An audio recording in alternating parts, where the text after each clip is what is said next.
బంకమన్ను జిగి ఎంత గట్టిగా ఉంటుందో మీకు తెలుసు కదా. ఇప్పుడు తెలుగు రాజకీయాల్ని కూడా బనకచెర్ల ప్రాజెక్ట్ అలానే పట్టేసుకుంది.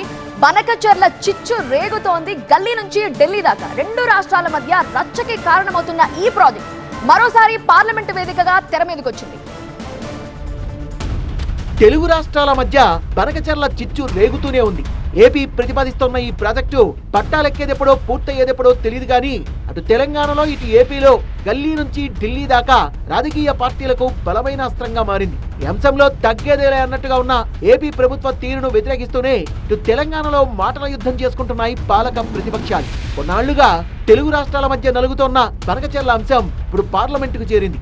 ప్రాజెక్టుపై ఇప్పటికే తీవ్ర అభ్యంతరం వ్యక్తం చేస్తున్న బీఆర్ఎస్ రాజ్యసభలో వాయిదా తీర్మానం ఇవ్వడం పొలిటికల్ గా చర్చనీయాంశమైంది. అనుమతులేవీ లేకుండానే ఏపీ ప్రభుత్వం నిర్మించతలబెట్టిన బనకచెర్ల ప్రాజెక్టును అడ్డుకోవాలంటూ బీఆర్ఎస్ తరపున రాజ్యసభ సెక్రటరీకి తీర్మానం నోటీసు ఇచ్చారు ఆ party MP K R Suresh Reddy. Project వల్ల తెలంగాణకు తీవ్ర నష్టం వాటిల్లుతోందని నోటీసులో స్పష్టం చేశారు.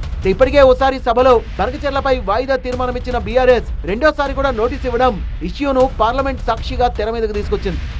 మీ వాటా ఎంత మా వాటా ఎంత అనేది మనం స్పష్టత చేసుకుంటే మాకు ఎటువంటి అభ్యంతరం లేదు. కావున కేంద్ర ప్రభుత్వంపై బాధ్యత ఉంది. ఒక పెద్దన్నలాగా ఇద్దరిని కూర్చుండబెట్టి మాట్లాడి ఒక నిర్ణయం తీసుకురావాలి. తర్వాత వెళ్ళిపోయిన తర్వాత ఆ రాష్ట్ర మంత్రివర్యులు ఒక ప్రకటన, ఈ రాష్ట్ర మంత్రివర్యులు ఒక ప్రకటన. సో ఇది ప్రభుత్వాలతో పాటు ప్రజల్ని విశ్వాసం తీసుకోవాలంటే parliament is the right forum. లేదా మీరు ఆల్ పార్టీ మీటింగ్ అన్న కేంద్ర ప్రభుత్వం పిలిచినా, లేకుంటే రెండు రాష్ట్రాల ముఖ్యమంత్రులు ఆల్ పార్టీ డెలిగేషన్ తీసుకెళ్ళినా దీనిపై స్పష్టత వస్తుంది. బనకచెర్లపై ఎవరికీ అనుమానాలు అక్కర్లేదంటున్న ఏపీ ప్రభుత్వం ఎట్టి పరిస్థితుల్లోనూ ప్రాజెక్టును చేపడతామంటోంది. దానికి అనుమతులు ఎలా తీసుకురావాలో తమకు తెలుసంటూ ఇటీవలే ఏపీ మంత్రి లోకేష్ స్పష్టం చేశారు.